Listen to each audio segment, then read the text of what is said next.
नमस्कार, लोकमंच न्यूज देख रहे हैं आप। मैं हूं आपके साथ सुरभि राजपूत। बुलेटिन की शुरुआत कर रहे हैं बड़ी खबर के साथ। बड़ी खबर आपको बता दें उत्तराखंड के हल्द्वानी से, जहां बीजेपी के वरिष्ठ नेता और पूर्व केंद्रीय मंत्री बच्चू सिंह के निधन के बाद आज उनका पार्थिव शरीर हल्द्वानी उनके आवास पर लाया गया, जिसके बाद उनके पार्थिव शरीर को कार्यकर्ताओं के आखिरी दर्शन के लिए भाजपा कार्यालय भी लाया गया है, जहां सीएम तीरथ सिंह रावत, भाजपा प्रदेश अध्यक्ष मदन कौशिक, केंद्रीय मंत्री रमेश पोखरियाल निशंक, सांसद अजय भट्ट सहित कई वरिष्ठ नेताओं ने पार्थिव शरीर पर पुष्प अर्पित कर उन्हें श्रद्धांजलि अर्पित की।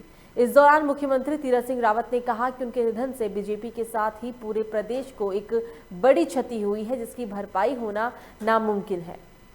बच्चू सिंह का निधन हो गया है और उनके निधन के बाद उनका पार्थिव शरीर बीजेपी कार्यालय पर लाया गया, जहां बीजेपी के दिग्गज नेताओं ने उनके अंतिम दर्शन किए। इस दौरान उत्तराखंड के मुख्यमंत्री तीरथ सिंह रावत ने कहा है कि उनका निधन बीजेपी और प्रदेश दोनों के लिए ही एक बहुत ही बड़ी क्षति है और इस क्षति की भरपाई हो पाना नामुमकिन है।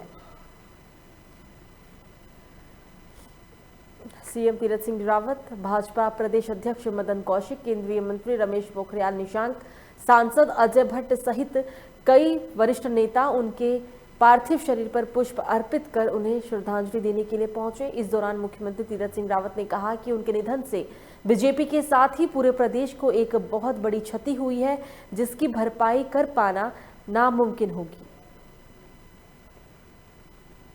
आज आदरणीय दादा का जाना हम सबके लिए बड़ा दुखदाई है और बच्चीदा का जिस तरह से नेचर था, जो स्वभाव था उनका आम जन के साथ में, उसको हम सब लोग भूल नहीं सकते। पार्टी के लिए उनका लंबा सफ़र रहा है और नीचे से लेकर ऊपर तक उन्होंने पार्टी को सींचने का जो काम किया, हम सब के लिए और पार्टी के लिए ही नहीं तो उत्तराखंड के लिए भी एक क्षति है। प्रदेश के अध्यक्ष सभी पदों पर रहते हुए जहां उनका संगठनात्मक और प्रशासनिक दोनों अनुभव थे और इस राज्य के विकास में उनकी अहम भूमिका रही है। इस राज्य में आज भारतीय जनता पार्टी की मजबूती में उनका अहम रोल रहा है। ऐसे नेता के जाने से निश्चित रूप से जहां भारतीय जनता पार्टी को क्षति हुई है, वहीं इस राज्य को भी बहुत क्षति हुई है। मैं अपनी ओर से उनको श्रद्धासुमन अर्पित करते। तो वहीं हरिद्वार कुंभ मेला अपने आखिरी चरण में है। हालांकि मेला प्रशासन अब भी जनता के लिए मेला क्षेत्र में नई सुविधाएं शुरू कर रहा है। आपको बता दें, इसी कड़ी में मेलाधिकारी दीपक रावत ने वेस्ट वाटर ट्रीटमेंट प्लांट का उद्घाटन किया। बाबा एटॉमिक रिसर्च सेंटर की ओर से मेला प्रशासन को वेस्ट वाटर ट्रीटमेंट प्लांट दिया गया। ये वाटर ट्रीटमेंट प्लांट बैरागी कैंप क्षेत्र में लगाया गया है। इस प्लांट की क्षमता एक दिन में 15,000 लीटर वाटर ट्रीटमेंट की है। इस दौरान मेलाधिकारी दीपक रावत ने कहा कि ये कम स्थान घेरने वाला और कम मेंटेनेंस खर्च वाला वाटर ट्रीटमेंट प्लांट है और इस प्लांट का मेंटेनेंस खर्च 1 साल तक रिसर्च सेंटर खुद उठाएगा। साथ ही उन्होंने ये भी कहा कि कुंभ समापन हो जाने के बाद प्लांट को किसी अन्य उपयुक्त स्थान पर शिफ्ट कर दिया जाएगा।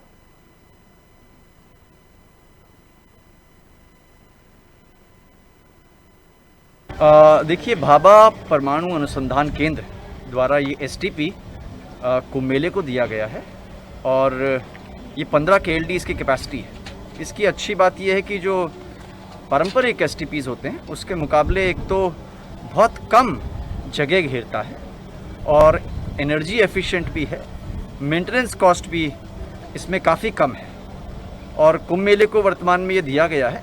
तो अभी तो फ़िलहाल इससे हमने बैरागी कैंप में स्थापित किया है, जहाँ पे कि टेम्प्रेरी जो टॉयलेट्स वगैरह हैं उसका जो सीवेज है वो ट्रीट हो जाएगा। तो लालकुआ में लव जिहाद और लैंड जिहाद के लिए कठोर कानून बनाने की मांग को लेकर दर्जनों लोगों ने तहसील कार्यालय पहुंचकर वहां मौजूद रजिस्ट्रार मोहित बोरा को मुख्यमंत्री के नाम ज्ञापन सौंपा। दिए गए ज्ञापन में कहा गया है कि लव जिहाद और लैंड जिहाद उत्तराखंड में तेजी से बढ़ता जा रहा है, जो एक महामारी का रूप ले सकता है। हिंदूवादी नेता नवीन पंत ने कहा कि स्वामी दर्शन भारती लव जिहाद के खिलाफ और प्रदेश की बहन बेटी की सुरक्षा के लिए आमरण अनशन पर बैठे हुए हैं, जिसका हम सभी लोग समर्थन भी करते हैं। उन्होंने ये भी कहा कि उत्तराखंड में भी लव जिहाद और लैंड जिहाद पर कठोर से कठोर कानून बनाया जाए, जिससे उत्तराखंड की पावन भूमि और हमारे पूर्वजों की धरोहर अनादि सनातन संस्कृति सुरक्षित रह सके।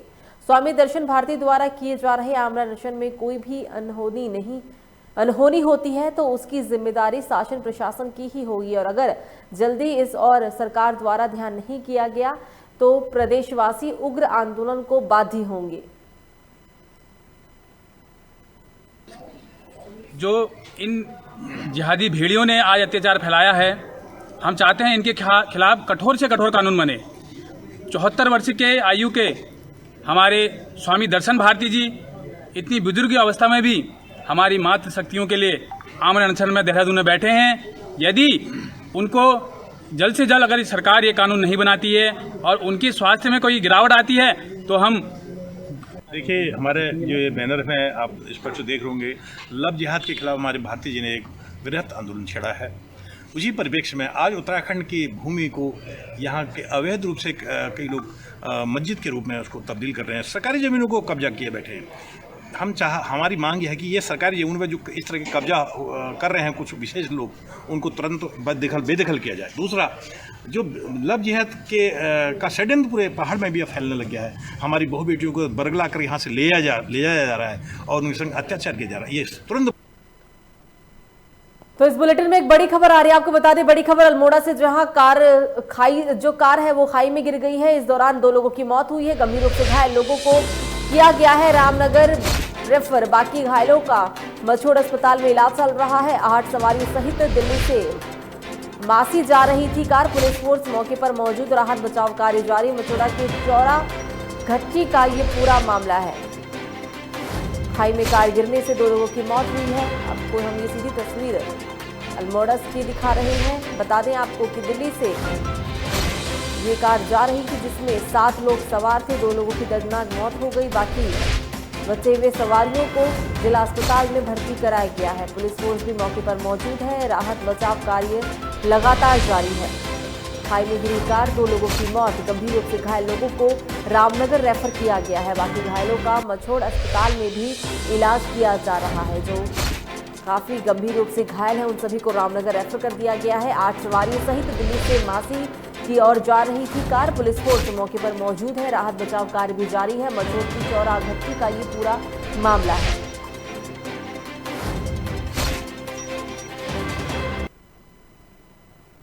खबरों में आगे बढ़ते हैं। अब देश भर में बढ़ रहे कोरोना संक्रमण को नियंत्रण करने में भारतीय सेना भी अब मदद करेगी। आपको बता दें, मध्य प्रदेश से इसकी पहल की गई है।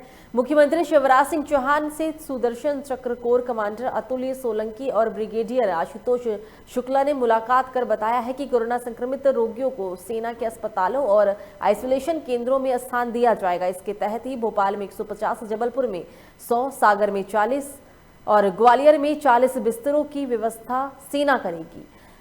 साथ ही साथ स्वेर सेवाओं में भी सेनाओं की ओर से मदद की जानी है। सेना के अधिकारियों ने मरीजों की समुचित देखभाल के लिए पैरामेडिकल स्टाफ उपलब्ध कराने के लिए भी आश्वस्त किया है।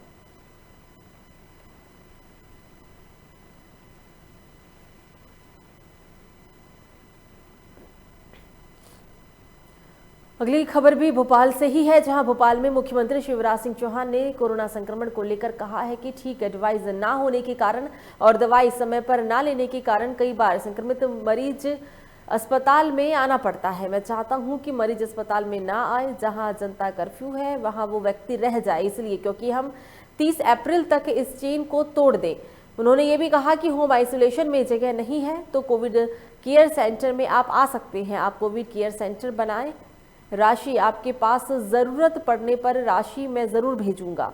उन्होंने ये भी कहा कि कोविड केयर सेंटर में चाय नाश्ते की व्यवस्था की जाएगी और बनाए जो भी सरकारी भवन है उनका इस्तेमाल भी किया जाएगा।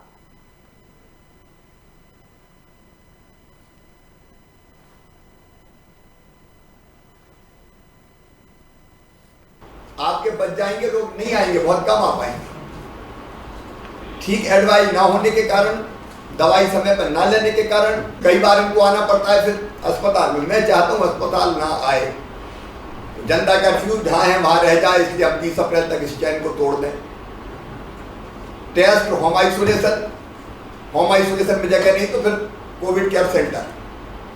कोविड केयर सेंटर में छूट दे रहा हूँ, जितनी जरूरत है अनुमति है आप बना लीजिए, राशि आपके पास है, जरूरत पड़ेगी मैं और भेज दूंगा, उसकी चिंता मत करना।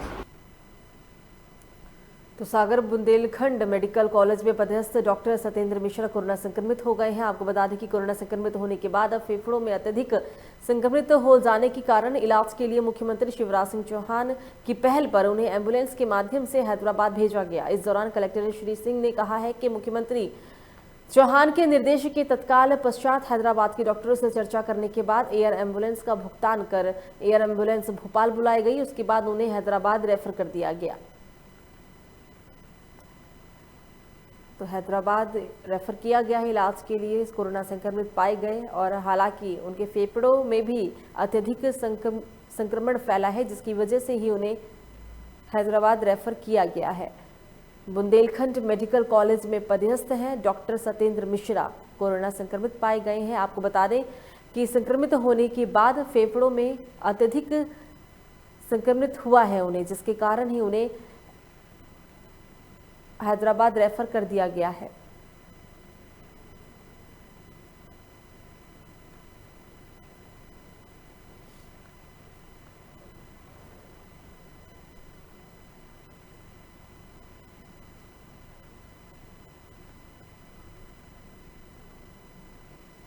एक तरफ इंदौर में ऑक्सीजन का टैंकर रोककर भाजपा नेताओं ने खूब फोटोबाजी की और अब भोपाल में भाजपा के पूर्व महापौर आलोक शर्मा भी इससे बाज नहीं आए। उन्होंने तो शव वाहन के सामने फोटोशूट करवा लिया। संकट काल में एक तरफ हर आदमी परेशान है, लेकिन इसके बावजूद भाजपा नेता फोटो की राजनीति करने से चूक नहीं रहे हैं।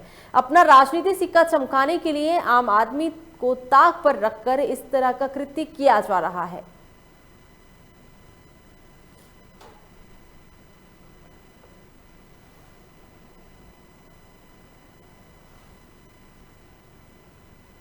तो भोपाल में भाजपा के पूर्व महापौर आलोक शर्मा ने शव वाहन के सामने खड़े होकर फोटो खिंचवाई है। संकट काल में एक तरफ आम आदमी परेशान है, लेकिन इसके बावजूद भाजपा के कई नेता ऐसे हैं जो अपनी राजनीति चमकाने के लिए इस तरह की हरकत करने से भी बाज नहीं आते हैं।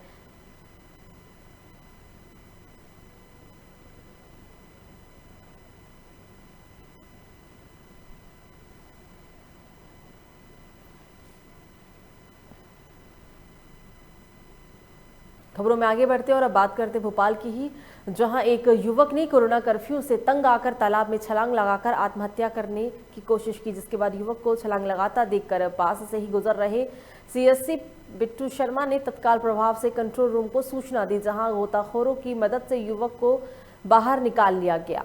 युवक ने कहा है कि कोरोना कर्फ्यू में धंधा मंदा चलने पर जान देने का उसने फैसला लिया था, जिसकी वजह से उसने तालाब में छलांग लगाई थी।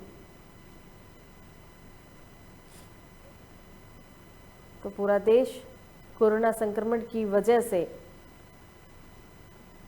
आर्थिक गरीब लोगों के ऊपर रोजगार का संकट भी पैदा हो गया है और इसी वजह से एक युवक ने आत्महत्या करने की कोशिश की है। हालांकि युवक को आत्महत्या करते देख लोगों ने इस बात की सूचना पुलिस को दी और गोताखोरों की मदद से युवक को सही सलामत बाहर निकाल लिया गया, जिसके बाद युवक का कहना है कि कोरोना काल की वजह से काम धंधा बिल्कुल खत्म हो चुका है, जिसकी वजह से उसने ऐसा कदम उठाने की कोशिश की है।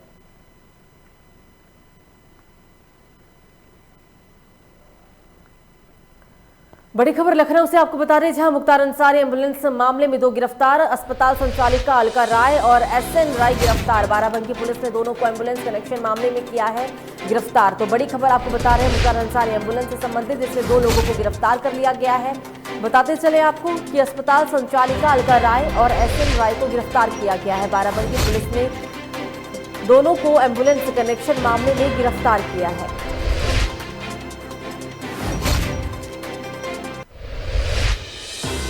अंसारी एम्बुलेंस मामले में 2 लोगों को गिरफ्तार किया गया है। अस्पताल की संचालिका अलका राय और एसएन राय को गिरफ्तार किया गया है। बता दें आपको, बाराबंकी पुलिस ने दोनों को एम्बुलेंस कनेक्शन मामले में गिरफ्तार किया है।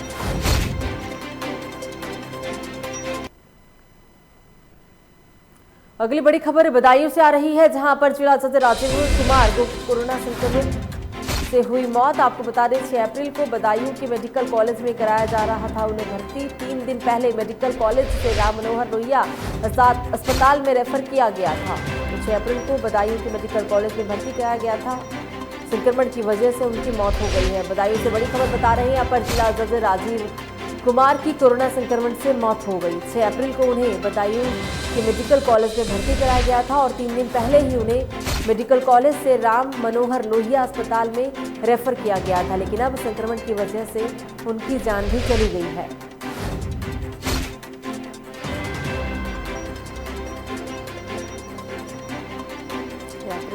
बदायूं के अस्पताल में भर्ती कराया गया था और हालत बिगड़ता देख उसके बाद उन्हें राम मनोहर लोहिया अस्पताल में रेफर किया गया था, लेकिन अब संक्रमण की वजह से उनकी जान चली गई।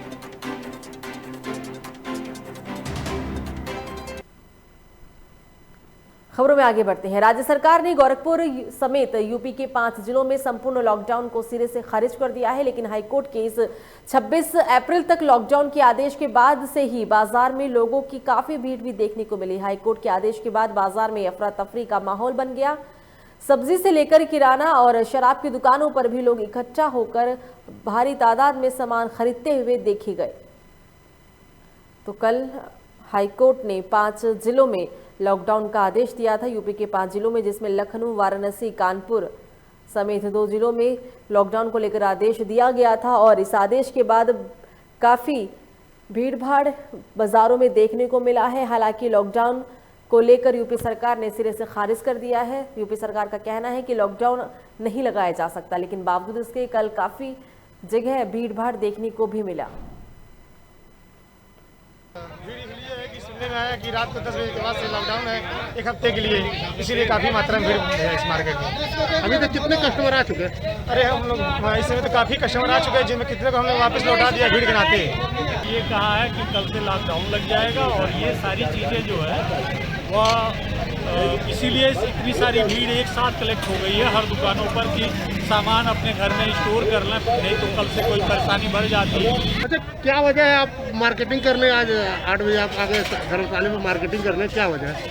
मार्केट इसलिए है कि अब 1 हफ्ता अगर नहीं मिलेगा तो खाएंगे क्या, इसलिए राशन है, पानी तो चाहिए ना कुछ। स्टोर इसीलिए कर रहे हैं? स्टोर नहीं कर रहे, ज़्यादा कहाँ ले रहे हैं।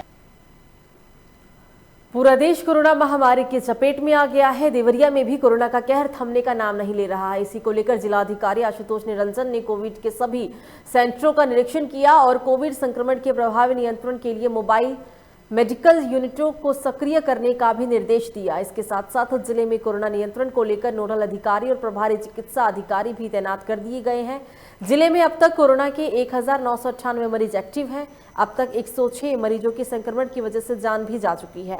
इस संबंध में जिलाधिकारी आशुतोष निरंजन ने कहा है कि कोरोना महामारी जो का दौर चल रहा है, इसको लेकर जिला प्रशासन पूरी तरह से निपटने के लिए तैयार भी है और जिले में पर्याप्त मात्रा में बेड की व्यवस्था भी कराई गई है। लगातार कोविड को लेकर समीक्षा की जा रही है ताकि किसी भी पीड़ित मरीज को इलाज के लिए परेशानी ना हो सके।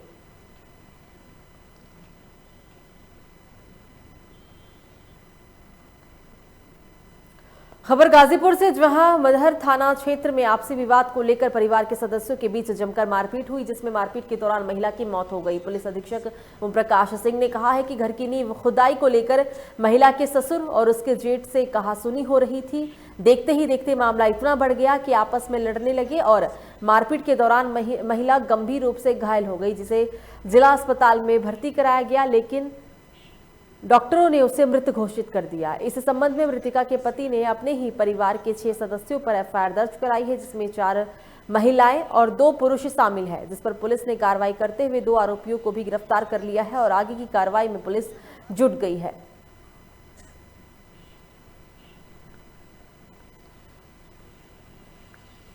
कल सायं एक घटना हुई थी जिसमें गीता देवी और आपस में ही 2 परिवार, उनके जेठ वगैरह, दीवार में पुताई को लेकर के झगड़ा हुआ, जिसमें डंडे से आपस में मारपीट हुई और गीता देवी के सर पे चोट लग गई, जिनकी अस्पताल में मृत्यु हो गई है।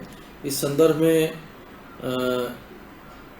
इनके गीता देवी के पति ने अपने ही परिवार के 6 लोगों को नामजद करते हुए तहरीर दी है, जिसमें से 2 पुरुष हैं और 4 महिलाएं हैं।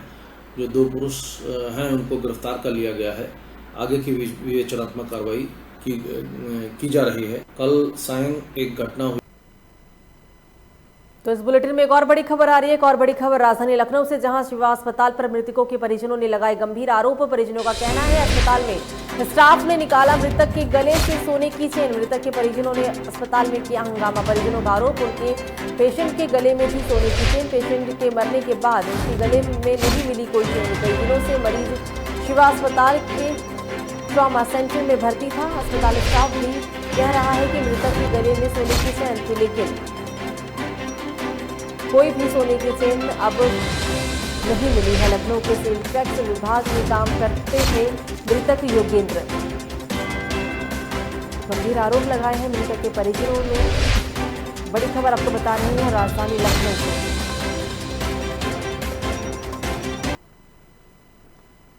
एक और खबर है यूपी के जालौन से बड़ी खबर आ रही है। आपको बता दें, जहां शॉर्ट सर्किट से 2 ट्रांसफार्मर में लगी भीषण आग। घंटों धू जलते रहे ट्रांसफार्मर। काफी मशक्कत के बाद ग्रामीणों ने आग पर काबू पाया। कोटरा थाना क्षेत्र के ग्राम कुरकुरू की पूरी घटना है ये। तस्वीरों में आप देख सकते हैं ट्रांसफार्मर में ये भीषण आग लगी और कड़ी मशक्कत के बाद ग्रामीणों ने ही आग पर काबू पाया है। शॉर्ट सर्किट बताई जा रही आग लगने का जो कारण है। घंटों तक दूध कर ये जलती रही है ट्रांसफार्मर। काफी मशक्कत के बाद ग्रामीणों ने आग पर काबू पाया। पूरा मामला आपको बता दें कोटरा थाना क्षेत्र के कुरकुरू की है।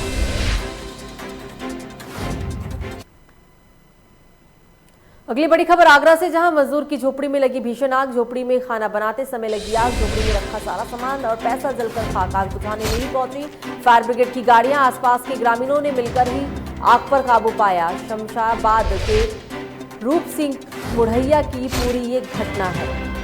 खाना बनाते समय आगरा में एक झोपड़ी में आग लग गई और इस दौरान घर में रखा सारा सामान और पैसा जलकर राख हो गया। हैरानी की बात ये रही कि घटना की जानकारी फायर ब्रिगेड को दी गई थी, लेकिन फिर भी फायर ब्रिगेड की गाड़ी मौके पर नहीं पहुंची, जिसके बाद ग्रामीणों ने ही कड़ी मशक्कत के बाद आग पर काबू पाया है। पूरा मामला आपको बता दें आगरा के शमशाबाद के रूप सिंह मुढ़ैया का है। रूप सिंह मुढ़ैया की पूरी घटना है आगरा की।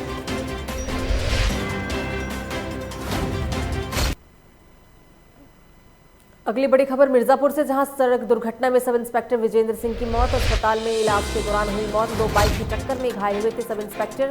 मटिहान थाने में तैनात थे विजेंद्र सिंह। तेज रफ्तार का कहर देखने को मिला है। सड़क दुर्घटना में सब इंस्पेक्टर की मौत हुई है। आपको बता दें इलाज के दौरान उनकी मौत को लेकर कही जा रही है। 2 बाइक की टक्कर में घायल हुए थे सब इंस्पेक्टर।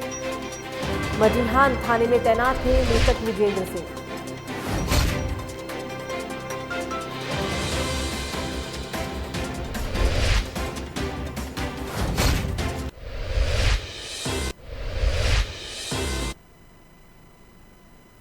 अगली बड़ी खबर प्रतापगढ़ से आ रही है, जहां लखनऊ वाराणसी हाईवे पर 2 ट्रकों और एक पिकअप में हुई जबरदस्त टक्कर। दुर्घटना में ट्रक ड्राइवर की हुई मौत। 2 की हालत गंभीर। देखते ही देखते तीनों गाड़ियों में भी लगी भीषण आग। 3 फायर ब्रिगेड की गाड़ियों ने आग पर काबू पाया। गाड़ियों की टक्कर में विद्युत पोल को भी हुआ भारी नुकसान। बड़ी खबर आपको बता रही है तेज रफ्तार का कहर देखने को मिला है। 2 ट्रक की टक्कर हुई है और इस हादसे में ट्रक ड्राइवर की मौके पर ही मौत हो गई है। पूरा मामला आपको बता रही है लखनऊ वाराणसी हाईवे का है, जिसमें एक पिकअप और 2 ट्रकों की आपस में जबरदस्त टक्कर हुई। इस दुर्घटना में ट्रक ड्राइवर की मौके पर ही मौत हो गई। 2 लोगों की हालत गंभीर बताई जा रही है और तीनों गाड़ियों में भीषण आग भी लगी है। मौके पर पहुंचे 3 फायर ब्रिगेड की गाड़ियों ने आग पर काबू पा लिया।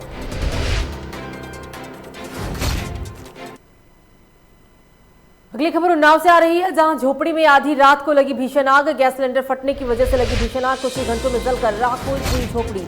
कई और मकान भी आग की चपेट में आ गए। आग में जलकर एक मवेशी की भी हुई मौत। एक मोटरसाइकिल और 2 साइकिल सहित लाखों का सामान जलकर राख। सूचना के बाद 1 घंटे के बाद मौके पर पहुंची फायर ब्रिगेड की गाड़ियां। माखी थाना क्षेत्र के गांव सलीमपुर की पूरी घटना है ये। गैस सिलेंडर फटने की वजह से आग लगी है और आग की चपेट में आने से एक मवेशी की भी मौत हो गई। झोपड़ी में आधी रात में आग लगी।